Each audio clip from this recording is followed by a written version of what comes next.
the young boys like Mollah Omar are raised with being scared of the Prophet and of Allah, very much.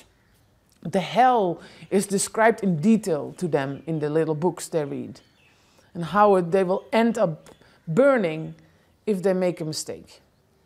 So the day of judgment is something Mollah Omar almost daily talked about, also when he became older. He was very afraid. The education of Mollah Omar and the educations of all these boys until today is like this. It's not developed, it's very old-fashioned. The mullahs are very strict. Mollah Omar was educated with a stick. If he didn't do anything, he was punished very hard. The mullahs are known for that. So you become a very rigid, strict person who are afraid to make mistakes and who like cling to this word of Allah. You have to remember that Masood and Hekmatyar and Rabbani in particular, who were the three key early leaders of the Mujahideen in the 1980s, had been the people who had most wanted a very, very restrictive form of Islamism to come to Afghanistan.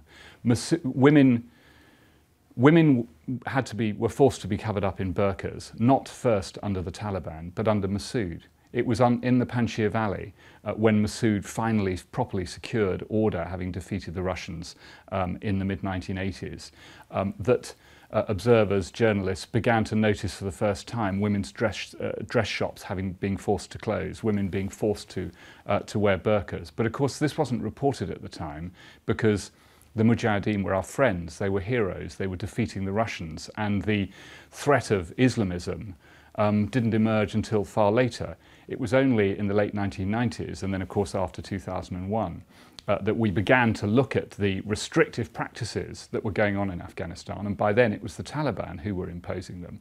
Now, the Taliban imposed them with a more brutal force, and that when they came to the cities, they were more successful at imposing this sort of conservative village morality. You've been to rural Afghanistan, particularly rural Pashtun Afghanistan, and you know the bazaars are male only.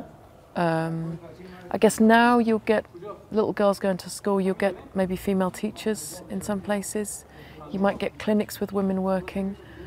Obviously women work in the fields, you get agricultural work, but I mean generally women in the areas where Taliban come from live extremely secluded lives.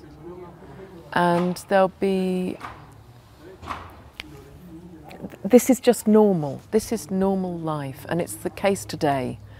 You know, after 12 years of the foreign Western intervention, it's the case today that for large swathes of Afghanistan, a woman's honour and so, you know, the family honour is bound up with keeping adult women secluded, which means them, you know, covering up if they do go out, but actually not going out very much. In Kandahar,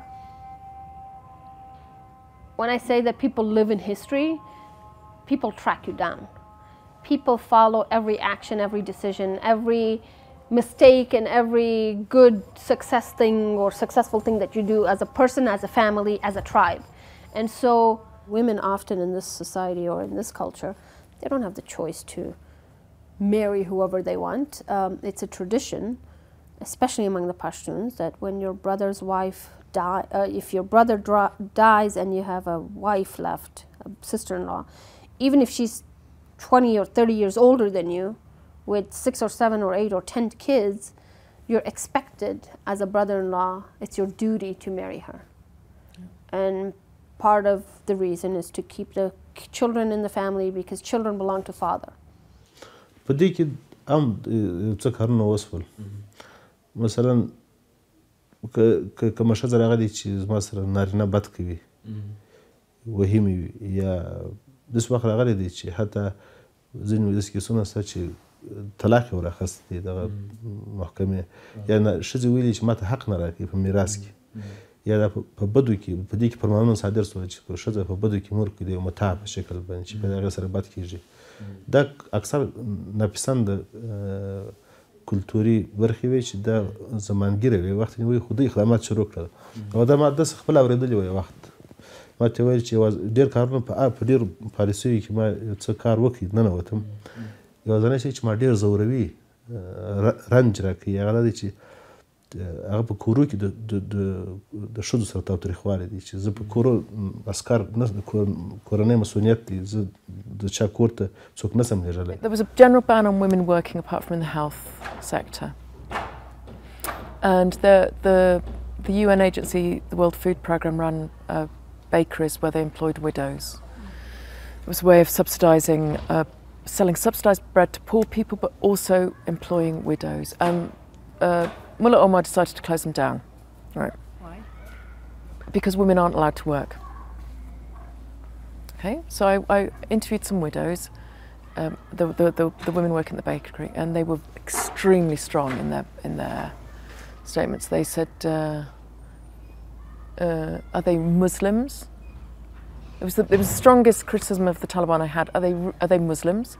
How are they expecting me to earn a living? How can I feed my children? Do they want us to go and show our faces in Pakistan? Do they want us to go and work as prostitutes?